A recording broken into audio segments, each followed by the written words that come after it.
بسم اللہ الرحمن الرحیم۔ معزز سامعین کرام، السلام علیکم ورحمۃ اللہ وبرکاتہ۔ آج میں آپ کے سامنے جو بیان کرنے والا ہوں یہ معدے سے شروع ہوتا ہے اور انسان کے منہ تک آتا ہے۔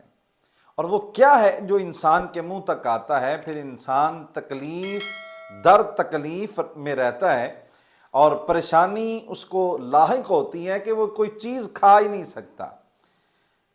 عموماً انسان کے منہ میں چھالے بن جاتے ہیں، سرخ رنگ کی لائنیں بن جاتی ہیں اور منہ اچھ جاتا ہے، پنجابی میں کہتے ہیں منہ اچھ گیا ہے، وہ ہو جاتا ہے۔ اس ساری کی وجوہات کیا ہیں اور اس کا حل کیا ہے، آج آپ کے سامنے پیش کیا جائے گا۔ جب انسان فاسٹ فوڈ کھاتا ہے، پیزا، برگر، شوارما، دیگر جو ایسی چیزیں وہ معدے کی تیزابیت پیدا کرنے والی چیزوں کو جب کھاتا ہے، پھر اس کا معدہ ہیٹ اپ ہوتا ہے۔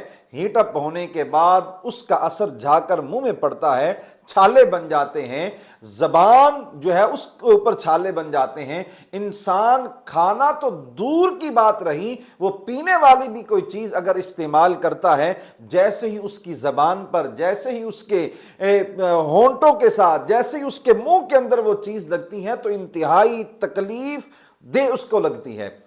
آج کل عموماً پکوڑے کھائے جاتے ہیں، تلی ہوئی چیزیں کھائی جاتی ہیں، سموسے کھائے جاتے ہیں، تلے ہوئے نانوں کا بھی استعمال جو ہے وہ بہت زیادہ کیا جا رہا ہے۔ ایک تو یہ معدے کو خراب کرتے ہیں، اور معدہ اگر آپ کا درست نہیں تو پھر آپ کے لیے سارا جسم جو ہے وہ خراب ہو چکا ہے۔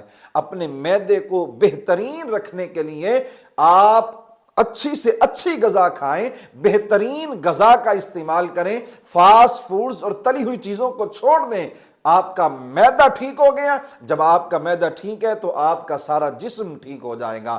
تو یہ منہ کے اندر جو چھالے بن جاتے ہیں، منہ کے اندر جو معدے کی تیزابیت ہیٹ اپ کی وجہ سے ہو جاتی ہے، کوئی چیز نہیں کھائی جاتی، تو اس کے لیے آج میں آپ کو یہ چھوٹا سا نسخہ بتانے لگا ہوں۔ صبح جب بیدار ہوں تو بیدار ہوتے ہی نبی کریم صلی اللہ تعالیٰ علیہ وآلہ وسلم کی بارگاہ میں درود پاک پڑھ کر سانس اندر کو کھینچیں، اور پھر دوسرا عمل کیا کرنا ہے، آپ نے بغیر کوئی چیز کھائے ایک آملے کا مربع ایک اس کو لے لیں، اور ایک لے کر اس کو کھائیں۔ اگر آپ کو لگتا ہے کہ یہ زیادہ میٹھا ہے یا آپ کو شوگر ہے تو پھر اس کو دھو کر کھائیں۔ یہ چند دن ایسے کرنے سے آپ کے منہ کی تیزابیت ختم ہو جائے گی، اندر آپ کے معدے میں جو ہیٹ اپ ہے وہ ٹھنڈا ہو جائے گا، آپ کا معدہ وہ تندرست ہو جائے گا، اچھی طرح سے وہ عمل کرنا شروع ہو جائے گا اپنا، اور پھر آپ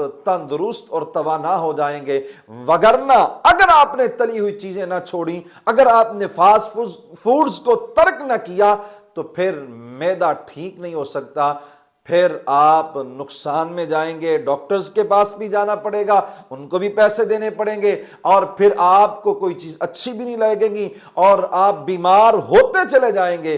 تو بہتر یہ ہے کہ ان ساری چیزوں کو چھوڑ کر آپ وہ غذا کھائیں جس غذا سے آپ کو کوئی نقصان نہ ہو اور آپ تندرست اور توانا ہوں۔ لیکن اگر یہ ہو جائے تو پھر میں نے یہ آپ کے سامنے عمل پیش کر دیا۔ اللہ رب العالمین ہم سب کو صحت تندرستی عطا فرمائے، اور وہ غذا کھانے کی اللہ ہمیں ہمت دے، توفیق دے، جس سے ہمارا جسم جو ہے وہ تندرست اور توانا رہے۔